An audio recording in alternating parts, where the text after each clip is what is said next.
and welcome to NFL Live. We've got a full house and a packed show for you. Sam Macho, Jeremy Fowler, RC in the house, and Courtney Cronin here in the host chair. And man, it is a good time to be a pass rusher in the NFL as Pittsburgh's TJ Watt became the league's highest paid non-quarterback again.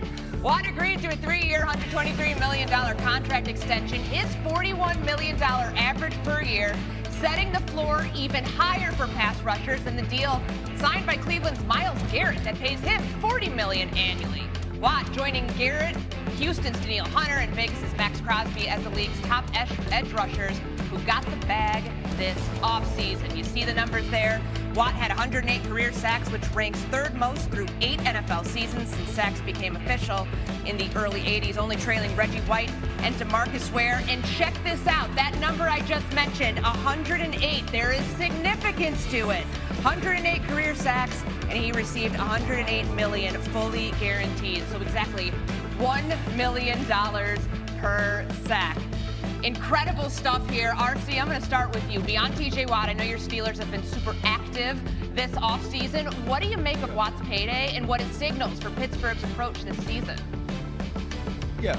Well, I think the first thing is you did what you were supposed to do by giving TJ Watt what he's earned and what he has the potential to produce on the field for you. But you look at some of the other moves they made. You go out and you get Jonnu Smith and DK Metcalf. You draft Caleb Johnson out of Iowa at the running back position, and you wait on Aaron Rodgers instead of taking a quarterback at 21 that you don't really see being the future of the franchise. Omar Khan is trying to win, and he's trying to win now. Darius Slay at corner, Jalen Ramsey as a utility defensive back. I love what they've done, but where will that put them in the AFC? Are you better than Kansas City? Are you better than Baltimore? Are you better than Buffalo? Hell, are you even better than the Cincinnati Bengals? So all of these things have to come together under Mike Tomlin for what Omar Khan did this offseason, which is a departure from who Pittsburgh is to show dividends on the field. Yeah, and it should show dividends, at least on the defensive side of the ball with some of those additions. I understand that losing Micah Fitzpatrick hurts, but adding guys like Jalen Ramsey, Darius Slay, those are going to be big additions for a pass defense that did struggle. My questions still remain on the offensive side of the ball. Caleb Johnson's a big addition, but you waited for Aaron Rodgers. Will he be able to take you not only to the playoffs, but to win in the playoffs? And so, yes, you're making so many moves. You're locking up your star players, but still, will it be enough? I still have question marks on if it'll be enough for this Pittsburgh Steelers team to compete for a title in the AFC. All right, Jeremy, we know that TJ Watt turns 30 years old this offseason. And there are a lot of people out there who might say a contract of this magnitude for a player of his age might not be worth it. Let's talk about it, though. What does this mean from a salary cap perspective and how it affects the Steelers moving forward? They're actually okay, Courtney, if they keep their quarterback costs down, which we know Aaron Rodgers is affordable this year. I expect the Steelers to draft a quarterback in the 2026 draft. That would put them on a rookie-scale quarterback. They could build around him with these huge numbers like TJ Watt is earning. He's only got a $23 million cap hit. This year is not too bad. Next year, that goes up to $42 million the next 2 years. That's like quarterback money. But when I check with people in Pittsburgh, they all say the same thing. We are trying to build a Super Bowl winning roster. Whether they have the quarterback or not to do that is the question. But around the quarterback, they have a lot of pieces now, including one of the best pass rushers in the NFL. But that's the thing, though, right? You're building this Super Bowl winning roster. Will you have a quarterback that can go win a Super Bowl? Aaron Rodgers this year, we know what his age is. We know that he doesn't plan on playing an extended period of time. So are you willing to make the moves? If you're a good football team this year, you win 10, 11 games, become a playoff football team, are you willing to move up and go get that dude so that this playoff roster pays dividends right now? Because with some of these older pieces that you're adding, it doesn't seem like you're working to win 10 years from now. It's like you're working to win now, much like we saw the Los Angeles Rams do in 2021. Acho, I know that cost is obviously pretty high, but TJ Watt is one of the best pass rushers in the league. You think it's worth it? Oh, 100% worth it. People talk a lot about his age, but they shouldn't be talking about his age. They should be talking about TJ Watt's production. Since 2017, no one has more sacks than him, more forced fumbles, more quarterback hits, more tackles for loss. And so age, you can talk about age all you want, but his production, it emanates past him. He helps guys to the left of him. He helps guys who are on the inside. He helps guys like Alex Highsmith passing on the opposite side, pass rushing on the opposite side. So for me, I look at the production that he has earned, and he's worth every penny. And Jeremy said it earlier, the salary cap is going to increase as these seasons continue. And so that cap hit that he has right now, it's not going to be as much as a salary cap increases. man, you had to do this, right? TJ Watt earned this contract. You're taking care of all of these people that aren't lifelong Pittsburgh Steelers. You're going to get this sort of production from TJ Watt this year, next year, and the year after. As long as he's healthy and he's on the field, you know what he produces. You also know the way that equates to the linchpin of your entire organization. Not only happy, but taken care of was a must. I love the deal by Omar Khan, and now TJ Watt has to make him right. As we know, pass rushers often have second primes. It's one of those positions that when you get 30, sometimes you get better. TJ Watt, on the note of his health, only missed 11 games since 2017. Steelers' record in those games, 1-10. So glad that they locked him up. All right, let's stay in the AFC North. Let's head west to Cleveland, where training camp begins today for Browns rookies with a quarterback battle front and center and a chance for some fresh faces to make an early statement.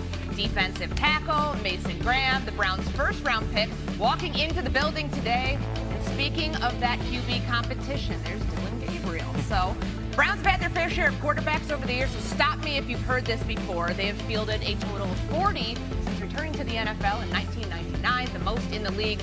Only 3 of those 40 QBs have a winning record as a starter, including 40-year-old Joe Flacco, who is set for his second stint in Cleveland this season. Jeremy, what more can you tell us about the Browns quarterback battle as camp begins? Yeah, Courtney, here's how this is going to go down. The first week or two of training camp, I expect the Browns to run it similarly to the spring OTAs and mini camp, where all 4 quarterbacks, the 2 rookies, Joe Flacco, Kenny Pickett, trading blows, getting a lot of different throws, working on opposite fields, first team, second team, third team. You're going to see all that. And then Kevin Stefanski, the head coach, will crystallize the pecking order.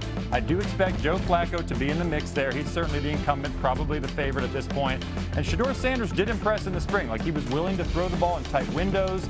He was accurate. When you ask people with Cleveland, they do bring some caution there. We're like, look, he was working against the third team a lot, not much of a pass rush. He's got a ways to go, and so that will probably show early on in camp. RC, how important is it for these rookies to get acclimated with the offense in training camp?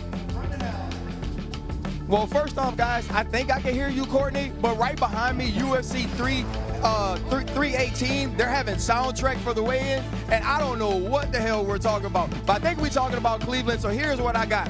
They got to figure out how they're going to tier these repetitions. Jeremy talked about the first 2 weeks, right? To me, it should be a battle of the first 2 weeks. Who's the best old guy? Is it Joe Flacco? Is it Kenny Pickett? Now, let's figure out who's the young guy that we expect could be able to take reps this year. And once you figure that out, that's the way you have to move forward to me. I don't expect either of these rookies to be the day one starter, but I expect them to get reps at some point. So Kevin Stefanski needs to figure out early on, if Kenny Pickett's going to be our day one, let's get him the reps to be ready. But whichever one of these rookies seems more ready to play in his first year, let's make sure he's prepared to be the backup. Yeah, I do have concerns, though. If you figure out if that old guy's going to be number one, let's say it is Joe Flacco, and let's say Joe Flacco early on isn't moving. Let's say he's moving like an old guy. Let's say he's unable to move in the pocket. All of a sudden, you're losing early, week 1, week 2.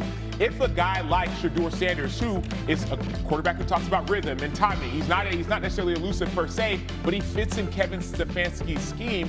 If he improves, I think he should get a legitimate shot to be the starter. Will it happen? No, I don't think it'll happen because it's the preseason. You're going against 2s and 3s, as we said. But if he can put enough pressure on the coaching staff and on his teammates to show everyone that he should be the legitimate starter, it may not happen week 1, but early in the season, if one of the older quarterbacks is not producing, I believe that a quarterback like Shedeur Sanders, who fits his scheme, should get an early opportunity. So RC said that he doesn't anticipate any of the rookie quarterbacks starting early this season. The last time that a quarterback drafted as late as Shedeur Sanders started a season opener for the Browns was Randy Hedberg in 1977. All right, to another big story across the league. NFL Players Association Executive Director Lloyd Howell resigned late Thursday, ending his 2-year tenure as the leader of the Players Union. Howell's resignation comes after weeks of controversy after reporting from ESPN's Don Van Natta and Kalen Kaler revealed that Howell was working part-time as a consultant for a private equity firm that's seeking ownership in NFL teams. He was also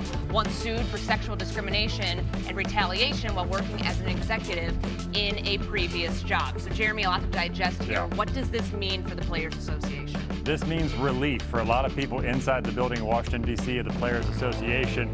Lloyd Howell did not get up on the right foot early on in his tenure. It has not gone well. A lot of people there are pretty happy because those things you outlined, that was the tip of the iceberg. And we saw Don Van Natta, Kalen Kaler reporting up to the date.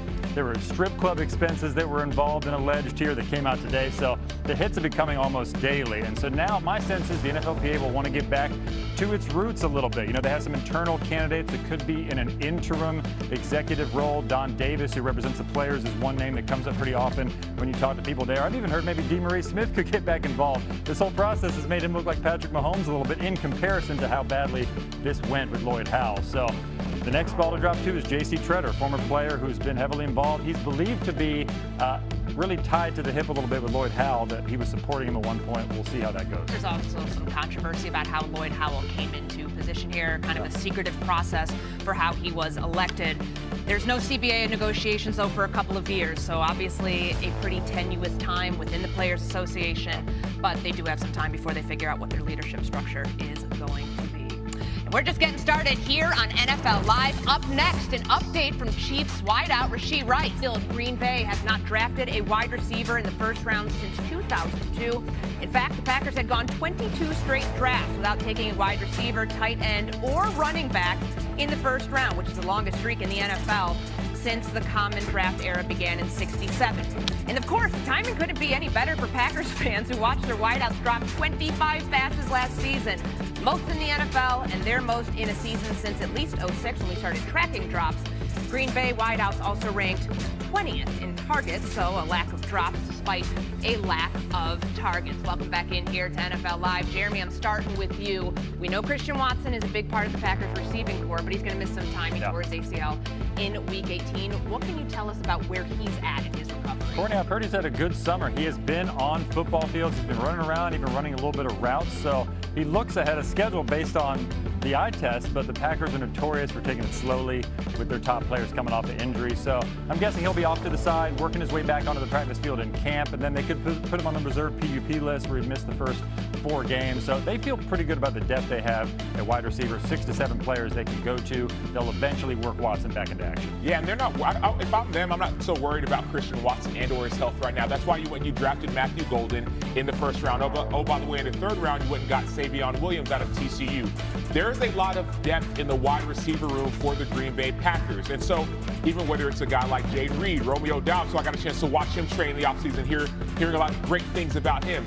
There will be an opportunity for all of these receivers to eat, for lack of better terms. And so, yes, there may be injuries, maybe even a drop history for some guys. That's what everyone else is going to get an opportunity, especially some of the young guys who were just drafted. All right, I'll bring in RC here. What role do you see Matthew Golden having in this offense? You know what, I like Acho talking about people eating, right? They like cheese eaters, which normally means like you're a rat or a snitch, but in this scenario in Green Bay, it's a good thing. Matthew Golden can do everything you need a wide receiver to do. He provides position versatility as well with his route running ability, but we watched him at Texas last year, and his ability to go get the deep ball was the thing that stood out to me. We're going to see yards after the catch from Matthew Golden. You can move him into the slot, and you can watch him win in one-on-one scenarios, but it's going to be able to take the top off the defense, much like we've seen Christian Watson do. When you got a dude that can run 4-2, but also stop on the dime and get in and out of cuts, he's an absolute nightmare to match up with on the defensive side of the ball. You add him to what Matt LaFleur was able to do with Josh Jacobs last year in the run game, and he should be a big component to this play-action pass game that Jordan Love needs to implement and needs to use extremely well to take that next step on the quarterback tier. Cheese eater. I like that. So maybe Manchenko guy? Are you a feta guy? Buddha? Yeah, a little provolone is usually my go-to. Okay. All right, we're going to find out what Matthew Golden's cheese of choice is this season. Cheese. Provolone is a very bougie cheese. Well, let's go like American. Well, are you surprised? This is simple. Only the American highest class over here. Highest class of cheese. We'll find out what kind of cheese Matthew Golden likes. Meanwhile, the Chargers were the first team to head to training camp and got big news after their first practice when wide receiver Mike Williams announced his retirement on Thursday. Williams played the first 7 seasons of his career in LA before spending last year with the Jets and Steelers before re-signing with the Chargers in March. He's going to make a play, and when everything mattered the most, he was going to show up. That's what I'm going to remember most about him. It was an honor to play alongside him, to throw him the ball, and Definitely heartbreaking, tough news to hear about, but we got his back no matter what. Thankfully, we've got a receiver room that, continue to push each other. They compete, and they want to be the best, and thankfully we've got a lot of guys in that room that are going to go make plays. That was Chargers quarterback Justin Herbert. Certainly a blow for him in this offense. Mike Williams was a go-to target for the QB. So with him out of the picture, how does this affect the Chargers offense? It doesn't. I have zero concerns. He was a go-to target a few